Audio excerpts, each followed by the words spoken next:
Good evening, guys. It is the last night of my 5-night voyage on board Brilliance of the Seas. So as time has come, it is time to do my review of what was good, what could use improvement, what I enjoyed, what you might enjoy. So stay tuned.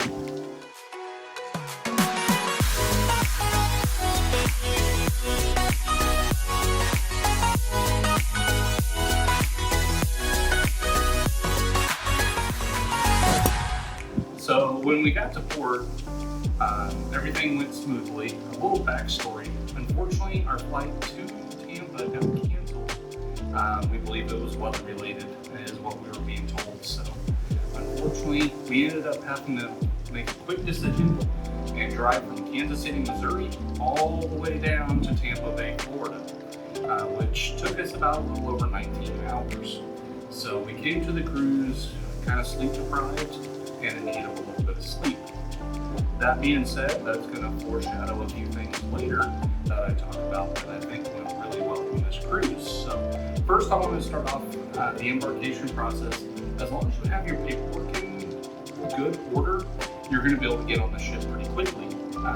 If you don't, it might delay you. You're going to need your COVID test that you took within, I think it's 48 hours prior to departure.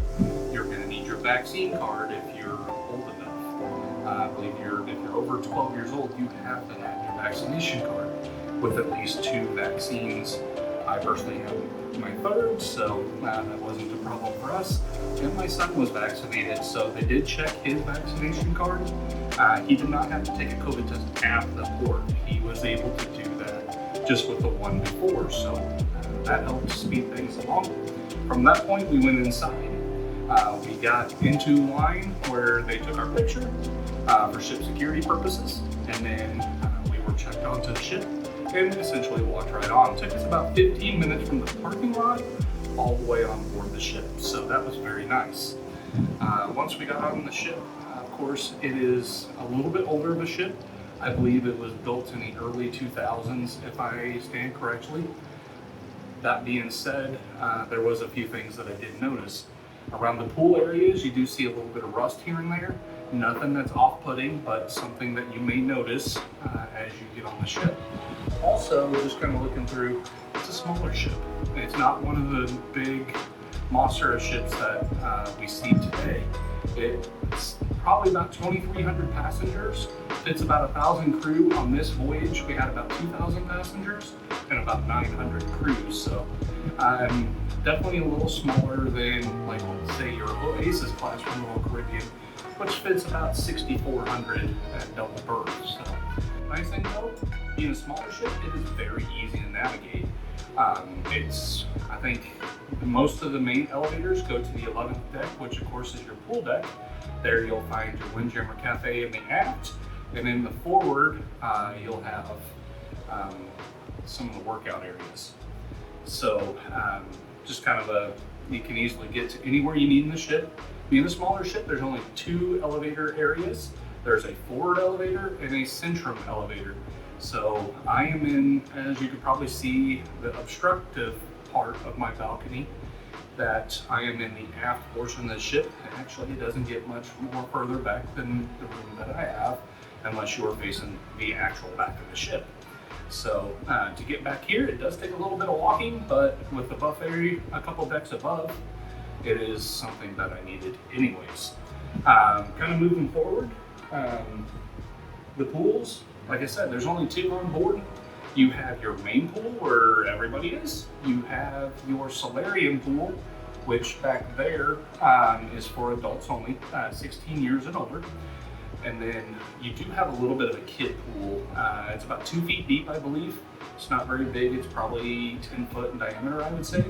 There is a little kiddie slide, and then there's a longer slide that I think adults could use. It would be a little weird, I think, as many children use that one. It said the weight limit's up to 300 pounds on that. Then on the other side of that, you have your basketball court, and then on one deck above, you have your miniature golf, and then also a rock climbing wall on the other side. So that's something definitely enjoyable. As we kind of move on, we did get into our room. where when we checked into our room, we did notice it's a standard balcony room. On the website, it says it can only fit 2 people. I don't know, the couch converts into a bed. The bed is a 2 twin bed that is pushed together. So me and my son were able to have ample space. He had the couch and I had the bed. So that's some place that he enjoyed sleeping because the TV is there. He could watch kid shows, which is actually what he's doing right now as I record this video. There's plenty of space in this room. That is one thing that I found very nice. There's cabinets everywhere, so you can put whatever you need, whether it be makeup or toiletries or anything you may buy in port. The closet's pretty big. As most closets, there's not a ton of hangers that I've noticed, but for just me and him, we actually had plenty of hangers for what we needed. Now, if you're a family of 4 in this room, which according to the website, it won't even fit that many, but for us, it did perfectly fine. One thing, the shower. That's one thing on ships I'm not used to. This one actually, even being an older ship, has plenty of water pressure. One of my favorite parts about the cruise, of course, got on board. One of the first places we went, of course, was the Windjammer Cafe. Unlike some other cruises in the past, there actually is a large amount of different foods that you can choose when you're in the Windjammer Cafe. Here on board, they of course had a pizza station. They had burgers and fries and hot dogs, and then they had kind of more meal-like fare, which you were able to choose from, of course. One thing on Royal Caribbean, the crews serve the food to you. You're not able to get your own food, but they are very accommodating in your request. Just, of course, all I ask is just to treat them very nicely. They work long, hard hours to serve us, so that is one thing on board that they went above and beyond on, is serving the customers on the ship. In all dining rooms, in all facets of the ship, whether it be guest services, the casino, the pool decks, anywhere you went, they made sure that your needs were met and that you were having a good time. That is one thing that I found very nice. So back into the room, one thing I would say is it does have a mini fridge, which is nice. It's not super cold mini fridge, so if you need to keep things really cold, might look for another source, but I put a bunch of bottles of water, kept them at a little better than room temperature, which was fine by me. So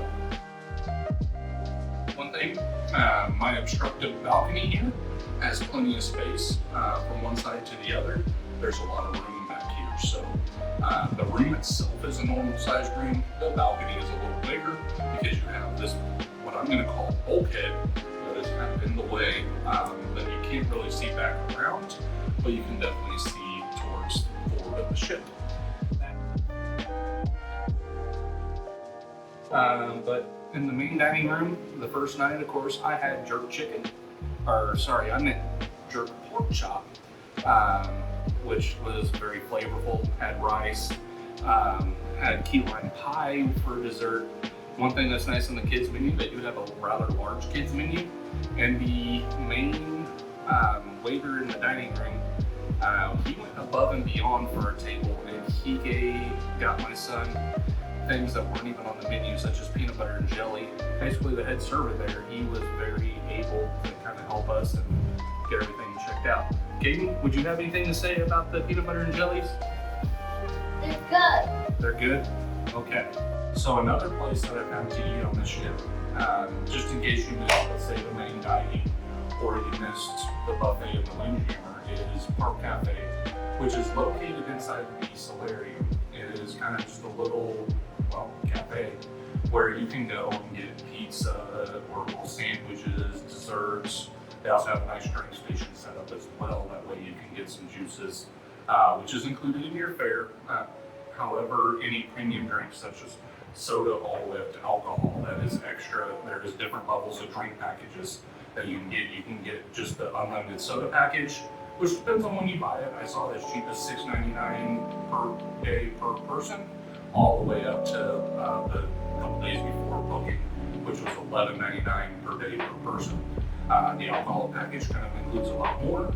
The premium package, I believe, was somewhere in the ballpark of about $69.99 up into the cruise per person per day, which if that's your prerogative, that's definitely available to you. Kind of going from there, the entertainment on board, with having Caden with me, he's not much of a theater show kind of person. However, they do have a cinema on board, which was showing some current movies such as, I believe they were showing Venom, Jungle Cruise, just to name a few movies that they had going on in there. And that's something that he enjoyed. Kind of in the theater, they had some comedians. That was kind of the primary entertainment on board.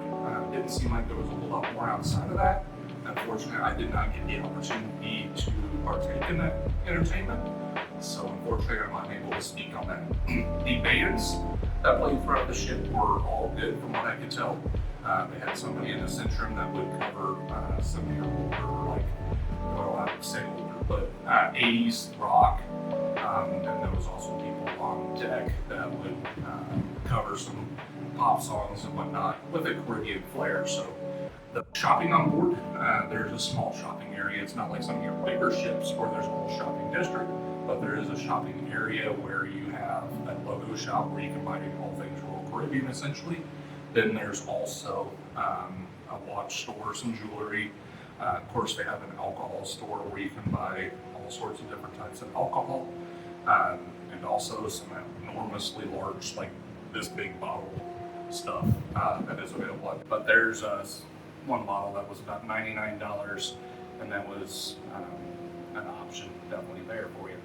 Kind of moving along, best parts of the cruise. I mean, customer service definitely stands paramount to everything else on this ship.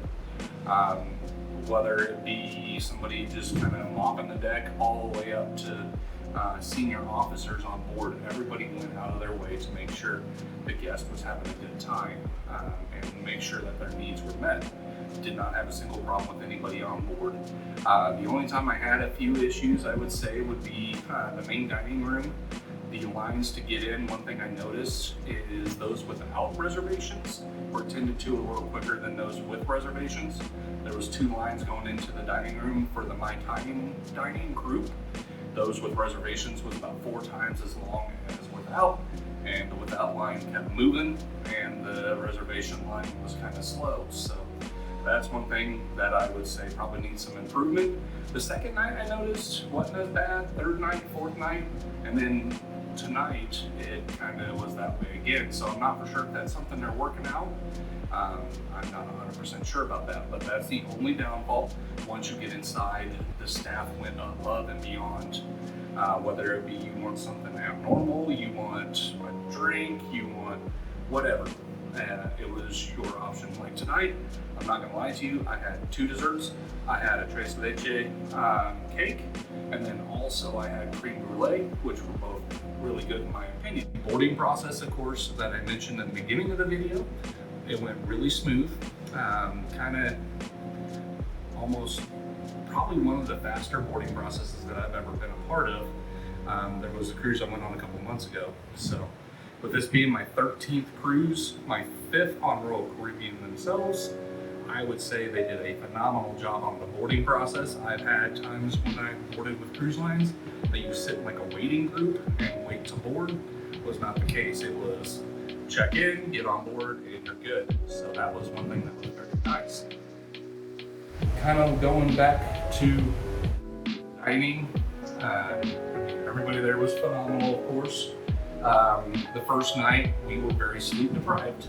The main server or the head server in the dining room, he would rush our food so we were able to get fed, and that way we can get some rest. He found out that we had a long drive, and he took very good care of us, and for that I am very thankful personally. That's something that means a lot to me. The pool area for the kids, that is something that I could use improvement. There is no real good places for adults to sit. They have little loungers, which is really cool for the kids, but the adults, there is no good place to sit other than on the side of the pool. I saw a lot of adults sitting in the kids' loungers, which unfortunately at my size wasn't something that was feasible. Overall though, seriously, worth the money. It didn't cost a whole lot to go on this cruise in my opinion. For this balcony for 2 people, me and my son, was about $1,200. And did I get what I paid for? Exceedingly. It was definitely a good time. We both had a lot of fun. The ports are called Cozumel and Costa Maya. Costa Maya has changed a lot since I've last been there. They have a nice little pool area, and they've done a lot of good work there. So I'll have a future video about that. That way you can enjoy that.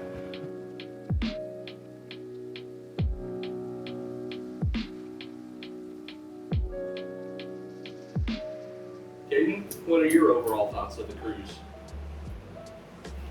It's good. It's good? Yes. What was your favorite part? Swimming in the kids' pool. Okay. Did you meet a lot of friends in the kids' pool? Yeah. Who was your favorite friend? Lexi. Lexi? Okay. How was the kids' club? Good. Do you think it's something other kids would enjoy? Yeah. You would? What was your favorite part about the kids' club?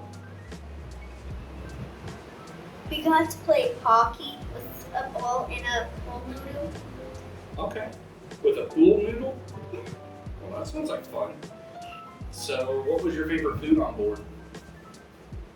The pizza. You enjoyed the pizza?